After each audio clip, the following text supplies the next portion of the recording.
దేవుని ప్రియమైన బిడ్డలారా, ప్రభువైన యేసుక్రీస్తు వారి నామంలో మీ అందరికీ నా హృదయపూర్వకమైన వందనాలు చెల్లిస్తున్నాను.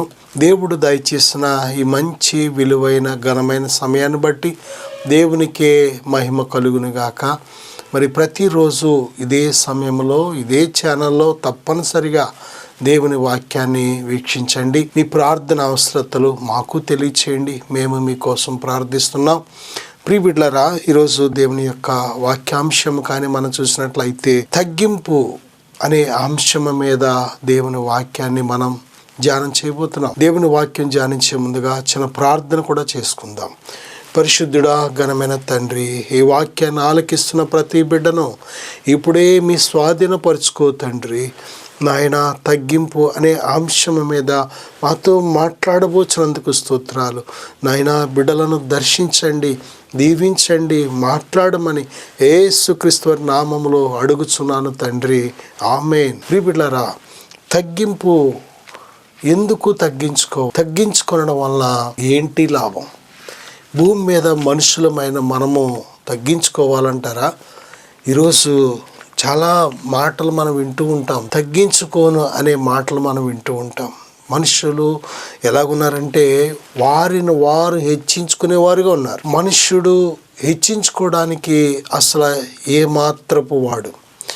మానవుడు తన్ను తాను హెచ్చించుకోవడానికి మనిషిలో ఏ యోగ్యత అయినా ఉందంటారా? ప్రియ బిడ్డలారా, ఒకసారి మానవ జీవితాన్ని కానీ మనం చూసినట్లయితే మనుష్యుడు జీవితం ఎటువంటిదంటే కొంతసేపు కనబడి అంతలో మాయమైపోయేది, ఆవిరి వంటి. యాకోబు రాసిన పత్రికలో మనం చూడగలం. కొంతసేపు కనబడి అంతలో మాయమైపోవు ఆవిరి వంటిది మన జీవితం. మానవుడు ఎంత గొప్పవాడైనా సరే పుట్టినప్పుడు ఈ భూమి మీదకి ఏమీ తీసుకొని రాలేదు. ఈ లోకం విడిచిపెట్టినప్పుడు అంటే చనిపోయినప్పుడు ఏమీ గొనిపోడు, ఏమీ తీసుకొని వెళ్ళలేడు. చూసారా ఎంత అల్పమైనది, ఎంత స్వల్పమైనది మానవ జీవితం.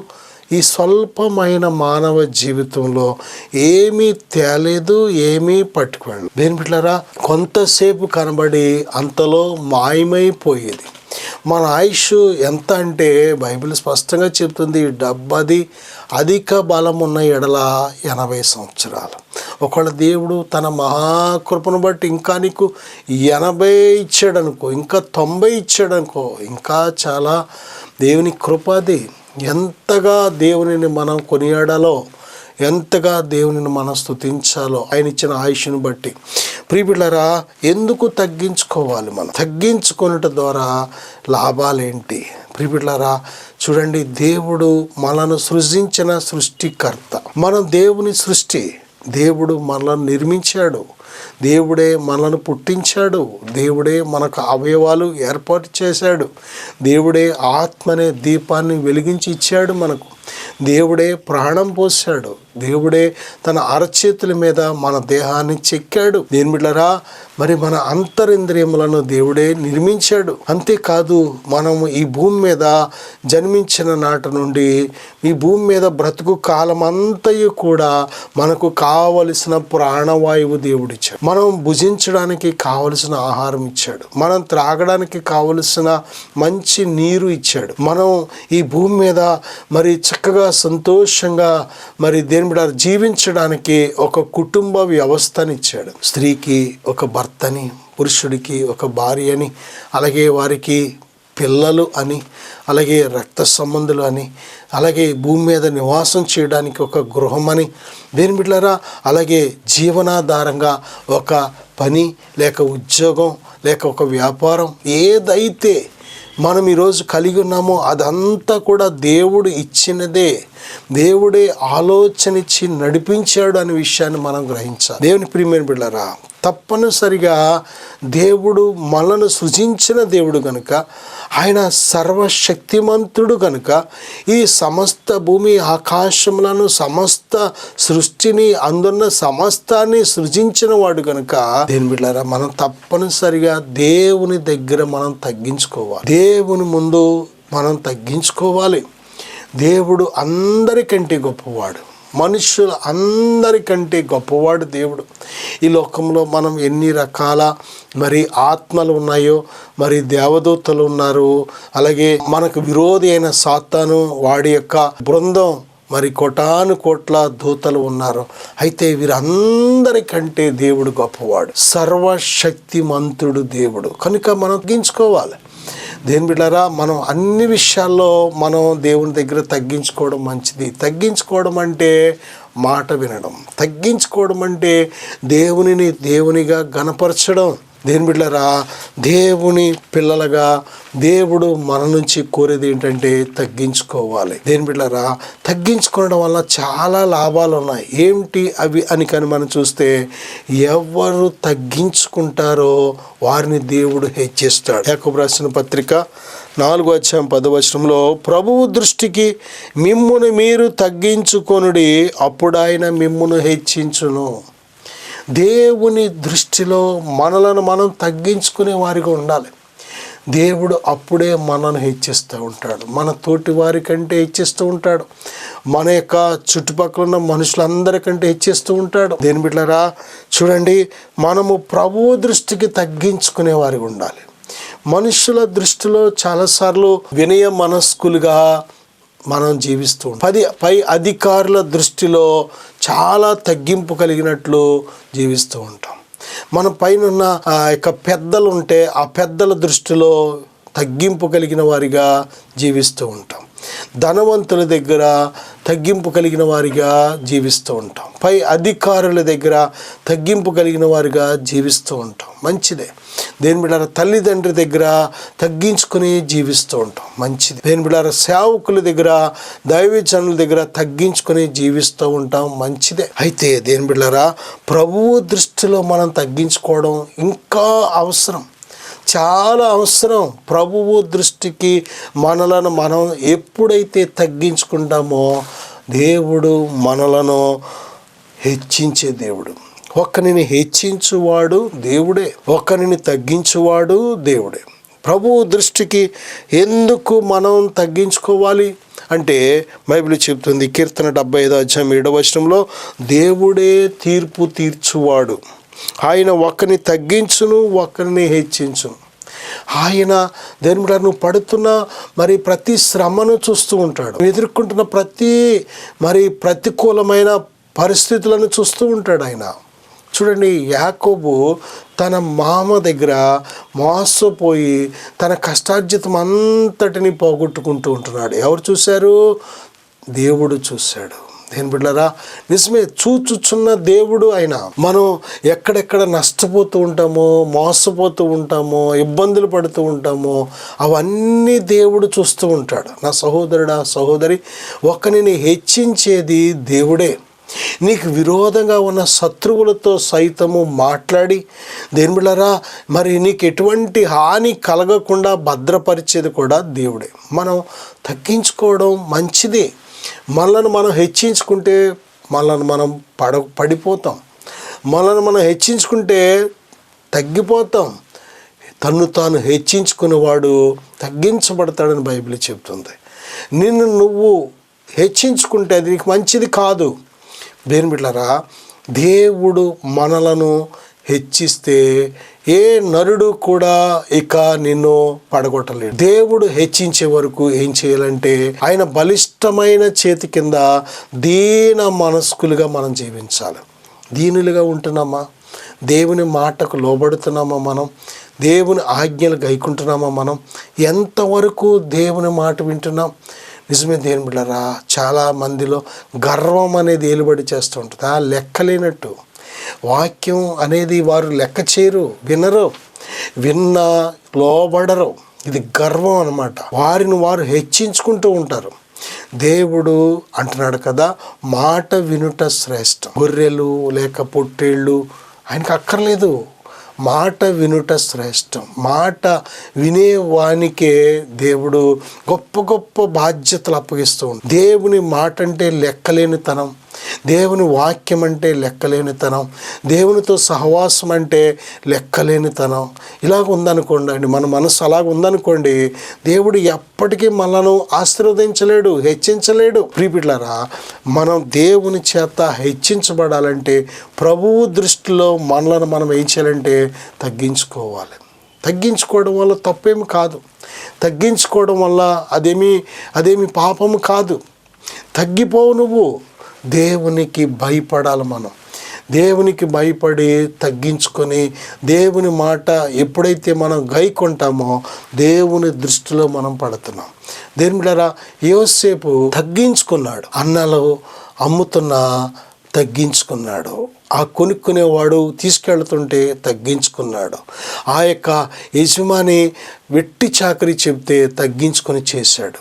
ఆ యజమానురాలు కన్నేసి మరి దేని బిడ్డలారా ఆ యొక్క ప్రేరేపిస్తుంటే అక్కడ చాలా ఓర్చుకొని ఏం చేశాడో తెలుసా, అక్కడి నుంచి పారిపోయాడు. తిరుగుబాటు చేయలేదు, ఆమెను ఏమి దూషించలేదు, ఆమెను అక్కడ ఏమి అల్లరి చేయలేదు, ఆవిడ అల్లరి చేసింది. యోసేపు నీతిమంతుడిగా బ్రతికాడు. అయినా సరే యోసేపు తగ్గించుకున్నాడు. తను ఏ పాపము చేయకపోయినా యోసేపు తగ్గించుకొని దేవునికి అప్పగించాడు.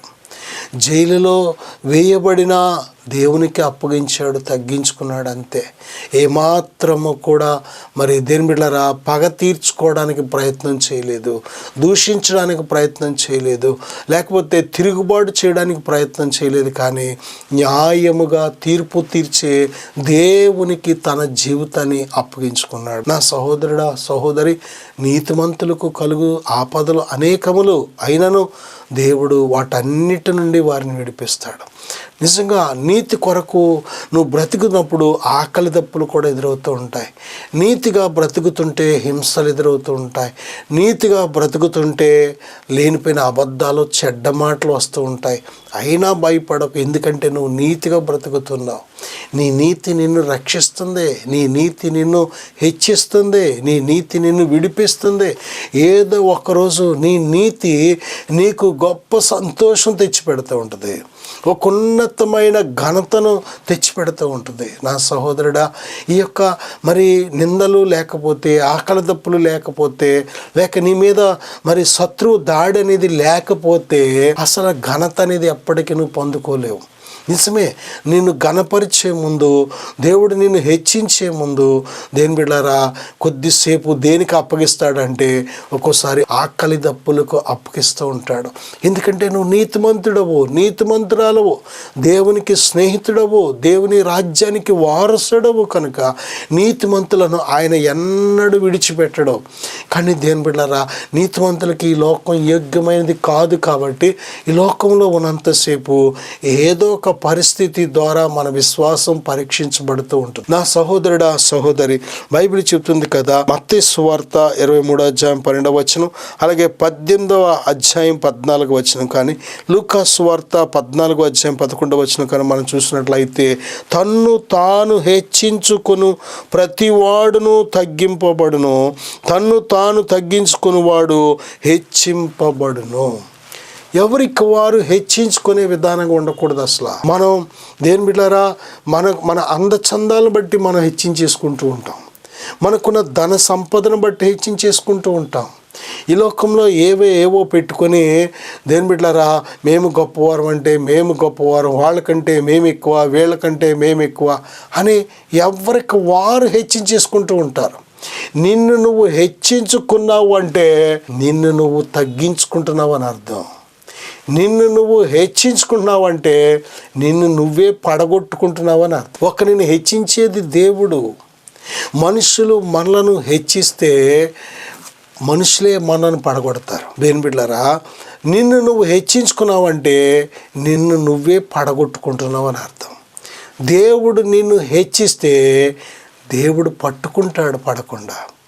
దేవుడు నిన్ను హెచ్చిస్తే భద్రపరుస్తాడు, ఎవ్వడో పడగొట్టకుండా. దేవుడు నిన్ను హెచ్చిస్తే ఆయన దృష్టి ఎల్లప్పుడూ నీ మీద ఉంటుంది. దేవుడు నిన్ను హెచ్చిస్తే నీకు కావలసిన శక్తిని సప్లై చేస్తూ ఉంటాడు దేవుడు. దేని బిడ్డలారా కనుక దేవుని చేత హెచ్చించబడే నరుడు ధన్యుడు.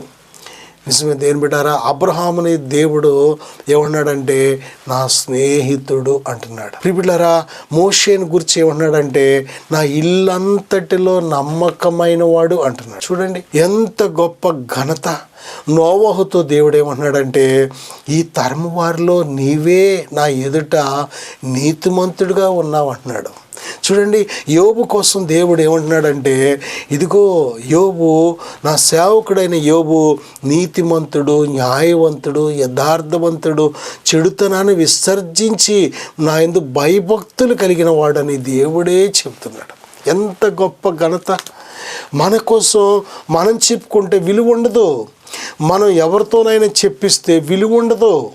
దేని బిడ్డలారా, చూడండి దేవుడు మన కోసం ఆయన చెప్పే సాక్ష్యం ఎంత గొప్పదంటే అది అసలు సామాన్యమైనది కాదు. అది నా సహోదరుడా, హృదయాన్ని అంతరంగాన్ని చూసే దేవుడు మనలను హెచ్చించే సమయం వరకు కూడా ఆయన బలిష్టమైన చేతి కింద మనం దీన మనస్కులుగా ఉండడం అవసరం. బైబిల్లో మనం చూస్తే కొద్దిమంది ఎలాగ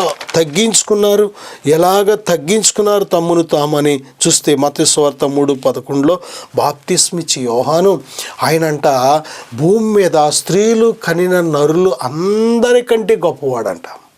చూడండి, ఈ భూమి మీద ఎంత గొప్పవారున్నారు అనుకుంటున్నాం, కానీ వీళ్ళందరికంటే గొప్పవాడు ఎవరంటే బాప్తిస్మిచ్చి యోహాను.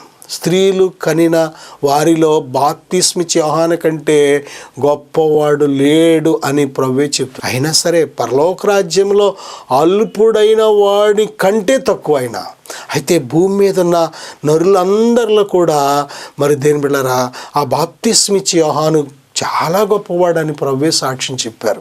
అటువంటి మరి యోహాను గారు ప్రభుని యేసుక్రీస్తు వారి దగ్గర ఎలాగ తగ్గించుకున్నారు అంటే ఆయన చెప్పులు మోయుటకైనను నేను పాత్రుడను కాను. ఎంత గొప్ప తగ్గింపు. ఆయన చెప్పులు మోయడానికి కూడా నేను పాత్రుడను కాను. ఈరోజు ఎలా తగ్గించుకుంటున్నాం మనం? దేని బిడ్డ, ఈరోజు చాలామంది వారి ధన సంపదను బట్టి గర్వపు మాటలు మాట్లాడుతూ ఉంటారు. చాలామంది వారు చేసే ఉద్యోగాన్ని బట్టి గర్వపు మాటలు మాట్లాడుతూ ఉంటారు. గర్వపు ప్రవర్తన, వారు చేసే వ్యాపారాన్ని బట్టి గర్వం, వారు సంపాదిస్తున్న ఆదాయాన్ని బట్టి గర్వం. దేని బిడ్డలారా, వారికి ఉన్న తెలివితేటలను బట్టి గర్వం, వారు చదివిన చదువులను బట్టి గర్వం. చాలామంది దేని బిడ్డలారా వారు గర్వాన్ని పెంచి పోషిస్తూ ఉంటారు. వారు అసలు మంచిది కాదు. గర్వాన్ని నువ్వు పోషించావంటే దేని బిడ్డలారా బైబిల్ చెప్తుంది నాశనానికి ముందు గర్వం నడుస్తూ ఉంటుంది. గర్వం వచ్చిందంటే కొద్దిసేపట్లో నువ్వు పడిపోతున్నావు, ఇంకెంతో సేపు లేదు నువ్వు నిలబడడానికి, పడిపోతున్నావు అని అర్థం. చాలా జాగ్రత్త, అది ఒక సిగ్నల్ అన్నమాట. గర్వపడుతున్నావు అంటే నువ్వు త్వరలోనే పడిపోతున్నావని సిగ్నల్, అది గుర్తు. ప్రియబిడ్డలారా, చూడండి లూకా సువార్త 18:13 సుంకరి ఎంతగా తగ్గించుకున్నాడంటే దూరముగా నిలవబడి ఆకాశము వైపు కన్నులెత్తుటకైనను ధైర్యము చాలక రొమ్ము కొట్టుకొనుచు దేవా పాపినైన నన్ను కరుణించుమని పలికి. చూసారా దేని బిడ్డారా, ఆకాశం వైపు కన్నులెత్తుటకైనను ధైర్యము చాలక తన పాపపు జీవితాన్ని గురించి నేను పాపిని అని ఒప్పుకుంటున్నాడు దేవుని దగ్గర. నన్ను కరుణించు అని అడుగుతున్నాడు. నిజంగా ఈరోజు మనం చాలా పాపాలు కప్పిపెట్టేస్తూ ఉంటాం. పైకి చాలా మంచివారిగా, భక్తులుగా, చాలా మంచి విశ్వాసులుగా, చాలా పైకి ఇతరులు అందరూ మోసపోతూ ఉంటారు. కానీ అంతరంగంలో పాపము ఉంచుకొని బ్రతుకుచున్నవారు, వేషధారులుగా బ్రతుకుచున్నారు ఎంతమంది. మన దృష్టిలో అన్యులు, భక్తిహీనులు, అవిశ్వాసులు, దుష్టులు, దుర్మార్గులు వీళ్ళే నరకానికి వెళతారనుకుంటూ ఉంటాం. కాదు. దేవుని నమ్ముకున్న వారిలో చాలామంది వెళతారు. ఎందుకు వెళ్తారంటే వారు పైకి మాత్రమే క్రైస్తవులుగా, పైకి మాత్రమే దేవుని సేవించేవారిగా కనబడ్డారు. కానీ వారి హృదయం అంతా కూడా దేంతో ఉందంటే మరి పాపముతో. పాపము చేసే ప్రతివాడు నరకానికి వెళ్ళవలసిందే. పాపులకు పరలోకంలో చోటు లేదు. దేవుడు పాపుల దేవుడు కాదు, ఆయన నీతిమంతుల దేవుడు, ఆయన సజీవుల దేవుడు. పాపము చేత చచ్చిన వారి దేవుడు కాదు, ఆయన సజీవుల దేవుడు. అబ్రహాము దేవుడు, ఇస్సాకు దేవుడు, యాకోబు దేవుడు అంటే సజీవుల దేవుడు. దీని ప్రియమైన బిడ్డలారా, ఒకసారి ఆలోచన చేయండి. సుంకరి తన పాపపు జీవితాన్ని ఒప్పుకుంటున్నాడు. దేవా, నేను పాపిని, నన్ను కరుణించు అంటున్నాడు. ఆకాశం వైపు కన్నులెత్తుడికైనను ధైర్యము చాలక ఆయన ఏమంటున్నాడంటే దూరముగా నిలబడి, దేని బిడ్డలారా, పాపినైనా నన్ను కరుణించు తండ్రి అని ప్రార్థన చేస్తున్నాడు. దేని బిడ్డలారా, ఎంత దేవుడు ఆ యొక్క తగ్గింపును చూశాడు, తనను నీతిమంతుడిగా చేశాడు దేవుడు. నా సహోదరుడా, సహోదరి, పాపాత్మురాల్ని మనం చూసినట్లయితే ప్రభు పాదాల చెంత కూర్చుంది. ఆయన పాదాలను పట్టుకొని ముద్దు పెట్టుకుంటుంది. ఆ పాదాలను ముద్దు పెట్టుకుంటూ ఆమె కళ్ళలోంచి వచ్చిన కన్నీళ్లతో ఆ పాదాలు తడుపుతుంది. దేని బిడ్డ, అంతేకాదు తన తల వెంట్రుకలతో ఆ పాదాలు తుడుస్తుంది. ఎంత తగ్గింపు! నిజమైన ప్రేమలో తగ్గింపు ఉంటుంది. ప్రేమ లేని చోట గర్వం ఉంటుంది. దేని బిడ్డలారా, ప్రభు దగ్గర ఆమె తగ్గించుకుంది కనుకనే ఆయన పాదాలు పట్టుకుంది. ఆ పాదాల మీద కన్నీరు విడిచింది. దేని బిడ్డలారా, కన్నీటితో ఆ పాదాలు కడిగింది. తన తల వెంట్రుకలతో పాదాలు తుడిచింది. ఈరోజు ప్రభుని ఎలా ప్రేమిస్తున్నావు? ఎలాగ ప్రేమిస్తున్నావు? నా సహోదరుడా, నీ హృదయములో నుంచి వస్తుందా ప్రేమ? ఆయన మాటలు ఎంతవరకు మనం గైకుంటున్నాం? ప్రియబిడ్డ, నిజమే, ఆయనను ప్రేమించడం అంటే ఆ రోజున ఆ యొక్క పాపాత్మురాలని చెప్పబడిన స్త్రీ పాదాలు ముద్దు పెట్టుకుని కన్నీరు కార్చి తల వెంట్రుకలతో తుడిచింది. కానీ ఈరోజు ప్రభు చెప్తున్నారు, ఆయనను ప్రేమించడం అంటే ఆయన ఆజ్ఞలు గైకొనడం. ఆయన ఆజ్ఞలు గైకొను వాడే ఆయనను ప్రేమించువాడు. నిజంగా దేవుని దగ్గర మనం తగ్గించుకోవాలి. బాప్తిస్మిచ్చే యోహాను ఏమన్నాడు అంటే, ఆయన చెప్పులు మోయటానికి కూడా నేను పాత్రుడను కాదు అన్నాడు. సుంకర్ ఏమంటున్నాడంటే, పాపినైనా నన్ను కరుణించు, అలాగే ఆకాశం వైపు కన్నులెత్తుటకైనను ధైర్యము చాలదయ్యా నాకు అంటున్నాడు. ప్రియబిడ్డ, మూడవదిగా చూస్తే ప్రభు ఏమంటున్నారంటే, దినవృత్తాంతాలు 2వ గ్రంథం 7వ అధ్యాయం 14వ వచనంలో, నా పేరు పెట్టబడిన నా జనులు తమ్మును తాము తగ్గించుకొని ప్రార్థన చేసి నన్ను వెదకి తమ చెడు మార్గములను విడిచిన ఎడల ఆకాశము నుండి నేను వారి ప్రార్థనను విని వారి పాపమును క్షమించి వారి దేశమును స్వస్థపరచుదును అంటున్నాడు. చూడండి, తగ్గించుకుంటేనే స్వస్థత. గర్వంతో ఉంటే స్వస్థత పొందుకోలేవు. దేవుని దగ్గరికి వచ్చాక తగ్గించుకోవాలి. నీ స్టేటస్ పక్కన పెట్టాలి. నీకున్న సమాజంలో ఉన్న పేరు ప్రఖ్యాతులు పక్కన పెట్టాలి. చంటి బిడ్డ వలె తగ్గించుకోవాలి. ప్రభు అంటున్నారు కదా, చిన్న బిడ్డను ఆయన నిలబెట్టి శిష్యుల దగ్గర, ఈ చిన్న బిడ్డ వలె తమ్మును తాము తగ్గించుకుని వారే పరలోక రాజ్యంలో గొప్పవారు. ఈ చిన్న బిడ్డ వలె తమ్మును తాము తగ్గించుకున్న వారే రక్షించబడతారు అన్నారు ప్రభు. దేని బిడ్డలారా, నిజమే, చంటి బిడ్డ వలె మారు మనస్సు పొందకపోతే మనం దేవుని రాజ్యాన్ని స్వతంత్రించుకోలేము. నా సహోదరుడా, సహోదరి, ఎంతవరకు తగ్గించుకుంటున్నావు? దేవుని దగ్గర నీ తగ్గింపు ఎలాగుంది? చాలాసార్లు దైవజన్ లేదని చెప్తే ఏమాత్రం కూడా లోబడలేని వారిగా ఉన్నామా? తల్లి తండ్రి చెబితే ఏమాత్రం లోబడలేని వారిగా ఉన్నామా? మన క్షేమం కోరే పెద్దలు ఏదైనా చెబితే లోబడలేని వారిగా ఉన్నామా? నా సహోదరుడా, సహోదరి, తగ్గించుకోవాలి. మనం ఎక్కడ ఎవరితో మాట్లాడినా ఎంతగా తగ్గించుకుంటామో అంతగా క్షేమము మనకి. దీని బిళ్ళరా, ప్రభుని యేసుక్రీస్తు వారు తగ్గింపు అంటే, ప్రభుని యేసుక్రీస్తు వారు తగ్గింపు అంటే ఒక మాదిరి. ఎవరిని చూడాలి అంటే ప్రభు అని యేసుక్రీస్తు వారిని చూడాలి. యేసయ్య ఎంతగా తగ్గించుకున్నారు అంటే, ఫిలిప్పీ పత్రిక 2వ అధ్యాయం 8వ వచనంలో, మరియు ఆయన ఆకారమందు మనుష్యుడిగా కనబడి మరణము పొందునంతగా, అనగా శిలువ మరణము పొందునంతగా విధేయత చూపిన వాడై తన్ను తాను తగ్గించుకొనెను. తండ్రి ఒక చేదు కలిగిన ఒక పాత్రను ఆయన ముందు పెట్టారు. ప్రభు ఏమని ప్రార్థన చేశారు అంటే, తండ్రి నీ చిత్తమైతే ఈ గిన్నె నా యొద్ద నుండి తొలగించు. మళ్ళీ ప్రార్థన చేశారు, తండ్రి నీ చిత్తమైతే ఈ గిన్నెను నా యొద్ద నుండి తొలగించు. మూడోసారి కూడా ప్రార్థన చేశారు. తండ్రి, ఈ గిన్నె నా యొద్ద నుండి తొలగించు.